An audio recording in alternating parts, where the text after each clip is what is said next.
Salve rapaziada, quem fala é Ezequiel, criador do nosso canal Mentoria Fórmula da Farda. E hoje eu vim falar um pouco sobre minha preparação para o concurso da GCM de Paulista. Vim falar um pouco de como eu comecei meus estudos lá atrás, em 2021. E vim falar também um pouco de como eu me preparei para esse concurso de Paulista, direcionando para ele. Mas eu vou falar um pouco também do passado aí. Então, para início aqui, eu gostaria de falar que se você chegou no canal agora de supetão, caiu de paraquedas, já se inscreve, já curte o vídeo, já comenta, já envia para aquele seu amigo que está estudando também com você, tá? Que esse canal aqui vai ser muito bom para dicas de estudo. Vou falar aqui sobre rotina de estudo, falar sobre cronograma, ciclos, enfim, falar sobre muita coisa nesse canal que vai agregar na sua vida com certeza de concurseiro. Então, sem mais delongas, vamos lá. Cara, eu comecei a estudar ali para concursos em 2021. Do ensino médio, não tinha muito o que fazer, não queria fazer faculdade, porque eu não queria dar gasto para minha família, e muito menos ficar sem ganhar dinheiro por 5 anos, ficar sem estabilidade. Então, vendo ali os concursos que eu poderia, fazer, eu encontrei com o concurso da ESA. Tá? Fiz ali a ESA em 2022, tá? Comecei a estudar em 2022, na verdade, no começo de 2022. Em meados ali, setembro, se eu não me engano, foi a prova. Comecei a estudar em janeiro. Em setembro eu fiz a prova da ESA e consegui ser aprovado. Fiquei aprovado majorado. E, enfim, não fui chamado. No segundo ano, foi 2023, eu consegui ser aprovado na ESA, sendo o 182 do Brasil. Fui chamado, fiz o período básico. Fiquei 7 meses, 8 meses mais ou menos no período básico. Pedi desligamento. Depois disso, comecei a estudar para carreiras policiais. Aí o início do estudo já começa aí, em 2023, beleza? Em 2024, que eu fui para o CFGS em 2024. Em agosto de 2024, agosto e setembro de 2024, eu comecei a estudar para carreiras policiais. E apareceu 2 concursos para eu fazer. Um era envolvido com carreiras policiais, que era a GCM dos Estradas. O outro era o concurso dos Correios. Então, as matérias não batiam tanto. Então, eu comecei a estudar ali para o concurso da GCM dos Estradas, que caiu português, informática e direito constitucional, direito administrativo e direito penal. E extravagante. Beleza? Então, essas foram as matérias. E eu estudando ali, consegui a aprovação. Já tinha uma base muito boa ali em português, então eu tive que estudar só as outras matérias, a parte de direito e informática. Português eu só mantive ali em questões e consegui ser aprovado e fiquei em terceiro lugar na GCM dos Estradas. 2 meses depois teve a prova dos Correios e também consegui ser aprovado, eu consegui tirar 59 pontos de 60 na prova dos Correios e fiquei em quinto lugar na região da Paraíba. Beleza? Eram 11 vagas e fiquei em quinto. Também consegui a aprovação. E a partir daí passou muito tempo sem ter concurso. O ano de 2025 todinho eu fiquei só me preparando sem ter concurso para fazer. Então, só aquela promessa da PPRN, da PP de Pernambuco, da Paraíba, desculpa, só a Polícia Penal da Paraíba, aquele sonho que nunca existiu essa prova. Inclusive tá até hoje aí para sair, não sai. Isso aí vem muito tempo, desde 2024. Então, em 2025 eu passei o ano todinho estudando para essa Polícia Penal da Paraíba e não vinha concurso. Mas, graças a Deus, eu mantive meu estudo e estudando para carreira policial, ia pegando direito, ia pegando português, informática, RLM, enfim, mantive meu papiro. 2 horinhas, 3 de papiro por dia e continuei. E foi aí que apareceu a oportunidade de fazer o concurso da GCM de Paulista. Um concurso muito bom que apareceu aí, 80 vagas, se eu não me engano, 85 vagas para ampla concorrência, não lembro se foi 80 ou 85 vagas. Eu sei que era um concurso muito bom, que o salário era muito legal, salário muito alto, comparado às carreiras da GCM, uma escala muito boa, 30 horas semanais, e apareceu para eu fazer esse concurso, apareceu a oportunidade. Conversei com um amigo meu, ele disse também, então a gente conseguiu dividir ali os gastos e fazer a prova lá em Pernambuco, já que eu sou da Paraíba, a gente conseguiu dividir os gastos e fazer a prova em Pernambuco. Aí começou a preparação para meus estudos. Como é que eu me preparei para o concurso de Paulista e conseguir gabaritar essa prova? Vamos lá. Como eu já tinha uma base legal em português, em RLM e informática, já que RLM, quer queira que não, RLM tem muita semelhança ali com a matemática. Então eu já tinha uma base muito forte em matemática. Hoje, matemática continua ainda sendo minha melhor matéria. Então, português, RLM e informática, estava tranquilo para mim. O meu problema sempre foi a parte de direito, beleza? Com direito constitucional eu sou bem, mas direito penal e extravagante veio muito denso o edital de Paulista. Veio com muita informação e muita coisa que eu não tinha visto ainda. Então foi um concurso que eu fiz o seguinte: criei um ciclo de estudos, claramente, botava 2 matérias por dia e uma matéria para revisar, que inclusive é o que eu indico, tá? no máximo ali estourando 3 matérias por dia e uma matéria para revisar. Não passa disso, porque senão pô, sua mente vai dar BO, tá? Não passa disso.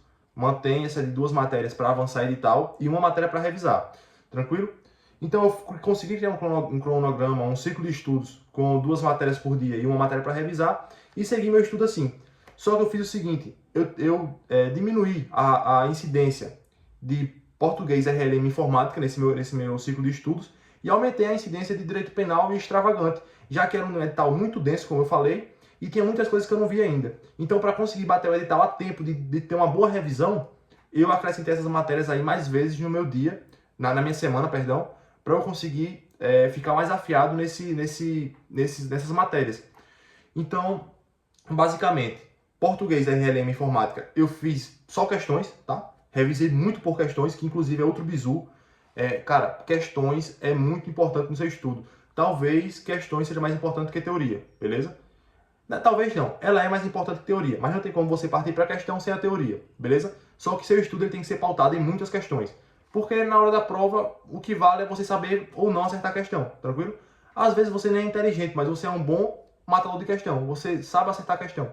Isso é o que vale, beleza? Pegar também a malícia de prova, que você também pega fazendo questão da banca que vai ser a sua prova. Que no caso era a banca da EGEDUC. Então, porra, amassei a banca da EGEDUC em casa, pô. Pegava aqui, sentava no meu computador e matava a questão da EGEDUC no que concurso, no TEC concurso. Porra, estudei pra caramba. Matei muitas questões, fiz muitas questões.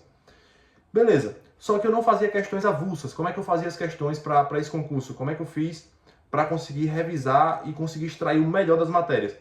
Eu fazia o seguinte. Colocava o tudão em português, colocava todos os assuntos de português e jogava na banca. E no que concurso? E fazia questão.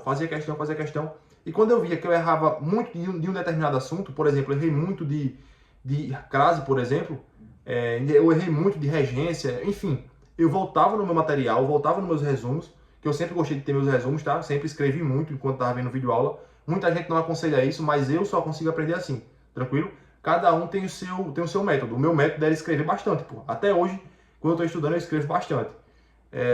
Inclusive, depois eu vou mostrar para vocês aqui, eu tenho muito caderno de matéria, tudo escrito, tudo feito com meus resumos. Eu faço muito resumo, muito mesmo. Então, eu voltava nesses meus resumos e fazia ali uma revisão passiva, tranquilo? Só lia, tranquilo, e depois partia para as questões novamente. E assim era meu estudo, em português, RLM e informática. Já não foi assim na parte de direito. Como eu falei, direito, a minha base nunca foi muito boa em direito. Direito sempre foi meu calcanhar de Aquiles. Então, o que eu fiz? Constitucional, eu era até bonzinho, mas eu revisava muito. Pô, ia fazer questão, errava pra caramba de um determinado assunto, voltava pra revisão. Pô, revisava, olhava meus resumos, olhava PDF, olhava uma coisa, olhava outra. Se possível, no último caso, tá errando muito, volta pra videoaula. Tranquilo? Esse era meu último caso. Errei muito, revisei, errei novamente, vim pra videoaula. Tranquilo. Beleza. E para extravagante e penal, eu lia muito PDF. Tranquilo? Porque tinha muitos assuntos ali de extravagante e de penal que não era tão comum de ser cobrado em prova. Só que eu não ia abdicar desses assuntos, beleza? E para sempre ficar reforçando ali, esses assuntos, eu continuava lendo PDF, tranquilo? Que ali era uma maneira de eu não esquecer, já que não tinha questões para fazer de determinados assuntos que não eram tão comuns de ser cobrados. Mas eu também não ia abrir mão. Inclusive caiu na prova uma questão de vilipêndio a cadáver, se eu não me engano, que é uma questão muito difícil de se encontrar em concurso.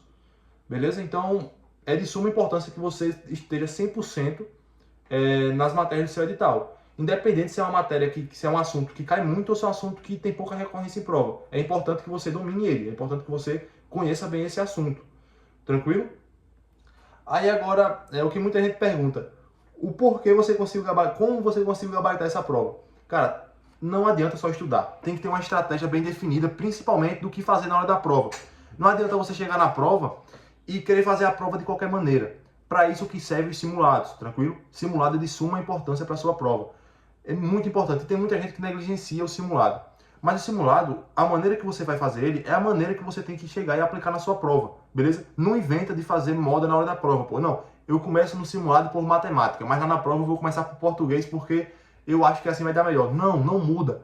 Se no simulado você começa por direito, na prova começa por direito, beleza? Se no simulado você começa fazendo as questões mais difíceis e deu certo, começa fazendo as questões mais difíceis na hora da prova. Inclusive eu não indico isso, tá? Eu indico você começar na hora da prova e na hora do simulado pelas questões mais fáceis, para você pegar confiança, tranquilo? Porque não adianta nada você chegar na hora da prova e responder as questões mais difíceis e ficar sem confiança, até as fáceis você vai errar, se brincar. Então é de suma importância que você treine bem com os simulados, tranquilo? Eu fiz muitos simulados na minha preparação e os simulados eles refletem a nota na hora da prova. Muitos simulados eu consegui gabaritar, acho que uns 3, 4 simulados eu gabaritei na minha preparação. E cheguei na hora da prova e consegui também gabaritar a prova, tranquilo? Eu acho que minha menor nota nos simulados nessa preparação para Paulista foi 47, se eu não me engano, 46, 47. Ou seja, o simulado ele reflete na hora da prova. Então não negligencie o simulado. Bom, vamos lá. Então, qual é o bizu que você vai ter que levar desse vídeo? Faça muitas questões. Saiba como responder questões. Não adianta responder questões de maneira adoidada. Tem que responder questão. E quando vê que está errando de um determinado assunto, volta e revisa o assunto na revisão passiva ali, lendo seus materiais. E não negligencie simulado e vá com uma boa estratégia para a hora da prova. O que seria uma boa estratégia? Eu tenho que chegar na prova e saber exatamente o que eu vou fazer. Tenho que sentar na cadeira, o fiscal mandar, joga nos peitos do pai, fiscal, a prova, e já saber o que vai fazer, porra. Sentar, não, beleza, no simulado eu começo por RLM. Aqui eu vou começar por RLM. Inclusive, eu vou falar para vocês qual foi minha estratégia de prova. Nos simulados, eu sempre começava por RLM, português e informática. Ou seja, fazia RLM, depois fazia português, depois informática. E foi assim na hora da prova. Fiz RLM, português e informática. E depois, o que eu fazia? Eu pegava as questões mais fáceis de direito, beleza? Eu dava uma olhada e ia respondendo as questões mais fáceis. E no final, sobraram, acho que foi 5 ou 6 questões. 5 ou 6 questões que sobraram na hora da prova lá. E que eu achei mais difícil. Então, depois, tinha muito tempo sobrando para terminar a prova ainda, eu consegui destinar maior tempo para aquelas questões ali. E deu certo. Então, isso que eu falo para vocês. Faz isso, já vai na sua cabeça, você já tem que saber o que vai fazer na hora da prova. Não adianta o cara chegar lá sem ter treinado, pô. Eu sei que treino é treino, jogo é jogo, mas quem treina bem, joga bem. Tranquilo? A regra é, quem treina bem, joga bem. Então é isso aí. E também, rapaziada, não adianta a gente ficar... Eu sei que a gente fica, mas não adianta a gente ficar nervoso na hora da prova, com ansiedade a mil. Eu sei que a gente fica, porque a gente é humano, a gente tem essa... Mas se você fez tudo certinho, se você estudou, se você abdicou, se você fez questão, se você fez simulado, fez resumo, estudou dia, estudou de noite, abdicou de final de semana para estudar, sua hora vai chegar, Sua hora vai chegar. Eu nunca fui o melhor na minha turma, nunca fui o aluno nota 10 na escola, nunca fui referência para ninguém no estudo. E hoje eu consigo aqui com 21 anos, tenho 5 aprovações, beleza? E vamos em busca de mais, sempre pensando mais alto, tranquilo? Então é isso aí, rapaziada. Esse foi o vídeo de hoje. Espero que vocês tenham gostado. Qualquer dúvida, já manda aí nos comentários. Fale o que vocês acharam do vídeo aí nos comentários também. Já curte, se inscreve, comenta e compartilha, rapaziada. Fiquem com Deus e até a próxima.